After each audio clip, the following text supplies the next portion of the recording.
Hey fiends, want to see my new cursed dagger? This guy deals 1d6 poison damage on top of its normal 1d4 piercing, but if I don't land an attack by the end of my turn, I have to stab myself. Isn't that fun? I love cursed items, which is why I've written so many of them into my own D&D supplements and adventures, but I also understand why some people don't. One of my friends played in a game with a DM who really loved cursed items, so much that it seemed like half the magic items they found were cursed. They'd pick up a sword in a dungeon and suddenly be compelled to attack the rest of the party members, unable to stop until they were knocked out. Or they'd loot a ring off of a bad guy and have to start making hourly saving throws that reduced their max HP every time they failed. It didn't take long for the whole party to learn their lesson and just stop picking up loot at all. Eventually, my friend left that game to find one where they could actually collect rewards for their wins. Another friend was playing a sorcerer in a different game. Then she picked up a cursed amulet. Every time she cast a spell, the amulet would redirect the magic towards herself. Until they completed the side quest to remove the curse, she basically couldn't play her character as intended. Every combat became frustrating because it felt like her hands were tied and she just had to sit back and watch everybody else play. She told me that it took 5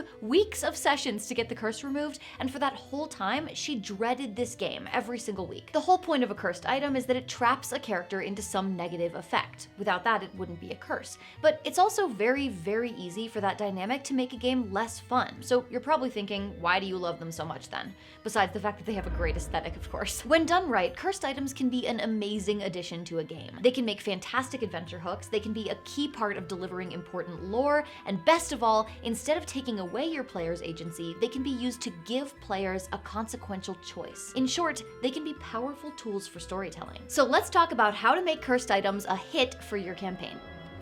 Oh god. Oh god!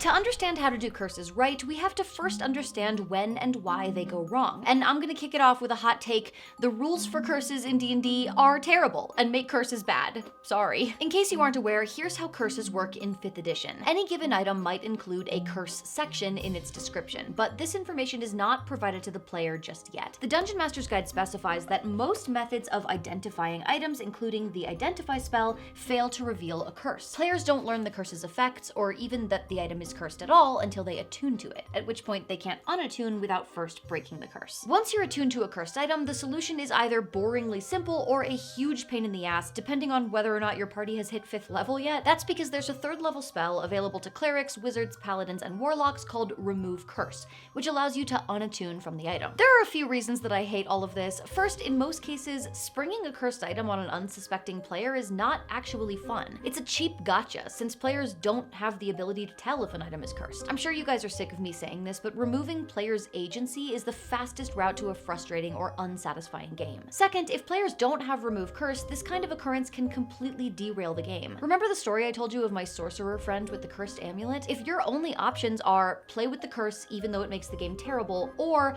redirect the entire party's focus to resolving this one quest, that's not a real choice. Both answers suck. And third, if players do have Remove Curse, then the entire ordeal is completely disposable. You get the player's hopes up that they've gotten a cool new item, then they attune and learn that it's cursed. Maybe the curse actually triggers once, and then somebody uses a 3rd level spell slot and the whole thing is over. It could literally play out start to finish in 5 minutes. Even if you somehow fix the rules, and don't worry, we're getting to that, the actual effect of the curse can also turn your campaign into a nightmare. For example, I strongly caution you against curses that rewrite a player's character. As the Dungeon Master, you control most of the game. The only thing that players get to control is their own character. Don't take that away from them by sticking them with a cursed item that changes their whole personality against their will. Likewise, I don't recommend curses that are present at the table 24/7. A curse should come up sometimes in certain situations, not during every moment of play. It might be funny if a cursed item knocks the wizard's intelligence down to 5, but is it gonna be funny for 5 whole sessions? Thankfully, it is fully possible to use cursed items in a way that makes your game better, not worse. My 3 simple rules for cursed items after the break. Oh, Mr. Feathers, there's so much to do. I'll never have enough time to make the battle map for tomorrow night's D&D game. If only I had plain terrain from today's sponsor, Moonlight Maps. You haven't heard of it? Oh, it's magical. There are base maps for 8 different environments, not just grass and stone, but golden desert, snowy tundra, fiery inferno, and more. Oh no, they're not just blank maps. Each environment comes with pages of pre-cut matching assets. They attach with static clings, so they're completely reusable. You can prep a map in advance, of course, but they're so easy to put together you can even build them on the fly. I've heard that each environment pack comes with a set of dice, and if you pledge in the first 72 hours of the campaign, you get a free gelatinous icosahedron. That's a D20, silly bird. But it doesn't matter anyway. I'll never get all my chores done in time to back the campaign before it ends on November 9th. Oh, Mr. Feathers, maybe you can help me make the map. Fairy tales led me to believe you'd be better at arts and crafts.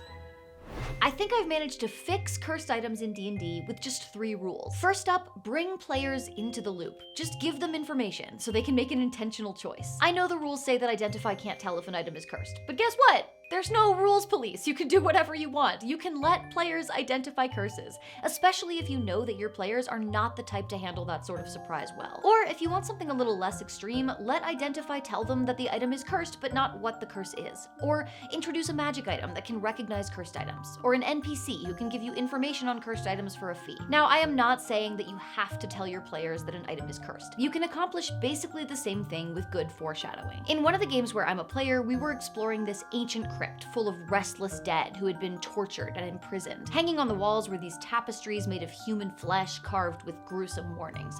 So yeah, when we found the +1 sword that continuously dripped blood, I think we were all prepared for it to be cursed. All I'm saying is give them a chance to weigh the risks and rewards before they attune to it. That way, if they do decide to take a chance on the curse, that's a choice that they made. You might be asking, Ginny, if players know an item is cursed, why would they attune to it? Which brings me to the next rule: create a real choice. If the cursed item only has downsides, then of course no one will choose to attune to it. So instead, make it hard to say no. Create a difficult decision by giving the item an upside that will cause the players to actually consider willingly taking on the curse. This doesn't have to be complicated either. I once played in a game with a barbarian who picked up a cursed +1 greatsword. The curse made it so that she was compelled to kill anyone who damaged her. And for many sessions, that just wasn't a problem. Everybody we fought, we were trying to kill anyway. She just got to take that +1 bonus with no real drawbacks. We even found a scroll of remove curse and she was like, no thanks, it's not really a problem. And then one day, it became a problem. We were mid-combat when the big bad boarded her airship and tried to escape. The party scrambled to get onto the ship as it was pulling away, but the barbarian was in the middle of a crowd of minions. The rope ladder was right next to her, but she couldn't climb it because she was cursed to finish the job. That moment would have been very frustrating if it had been imposed on us by the DM, but instead, it was a choice the barbarian made. It can be very compelling to put players into a monkey's paw situation where they have to weigh the pros and cons. And if they decide to risk it,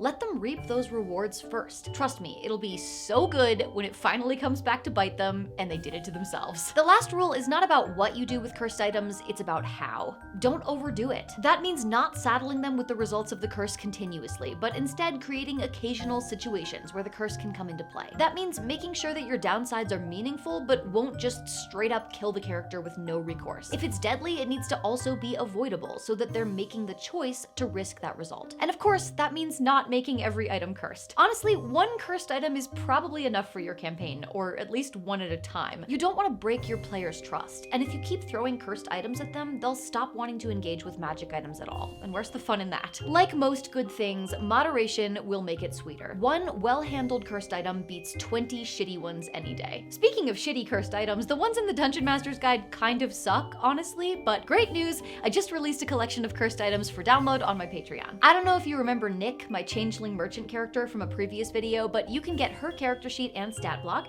as well as a PDF of her cursed items shop, Nick's Knacks, at the link in the description. It includes 8 cursed items, plus instructions on how you can use Nick as an NPC to provide cursing, uncursing, and curse transfer services to your players.